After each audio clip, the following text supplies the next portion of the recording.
you've heard, okay, this intelligence worker talking about as early as 2005, the CCP has actively supporting, funding, providing arms to the Taliban when the U.S. troops is actually on ground.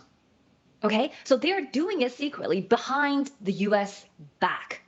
Okay, step at you back, doing it covertly, without making a fuss. And then when they started basically so blatantly doing it, it's 2 days right after the American troops left Bagram.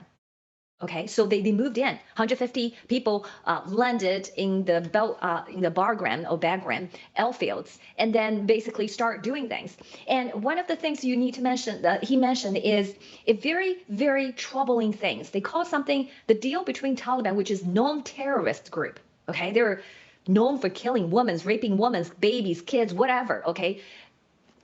Great, egregious human rights violations. Okay, just like the CCP, how they treat the Chinese people. But the CCP has a very powerful propaganda machine, and they bought out the media. That's why you don't know the story. But they're actually 10 times worse than Taliban. Okay, so what very troubling is something you heard this gentleman saying, is arms for resources deal.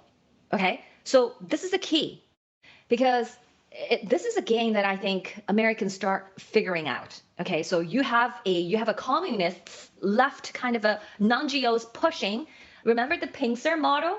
Everything starts with the pincer model, right? It's called revolutionary parliamentary style to move a capitalist society who believe free market, moving towards socialist and eventually the total government, which called communism. Okay, so the pincer model, they blow the wind and telling you need to love environment. You know, if you don't protect the environment, you're worse. You're a killer for your future generations. You know, you are the worst ever offender. Okay, so they give you that kind of a guilt. They want you to adopt those zero emission or whatever, you know, love Earth Day, those kind of thing, right? And then encourage those activism, those people sitting on the blocking the airfields and on the pathway, blocking those commercial airplane taking off, and they have a very reason because they are protecting the planet.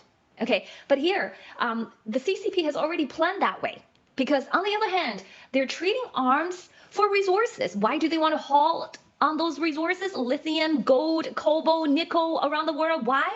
They're not just doing it in Taliban. They happen to be Taliban is one of the lucky ones. They have the highest reserve in lithium, which is the one of the most important minerals that needed to make EV batteries, right? So and then who they sell it to? They sell it to you. They sell it to the West.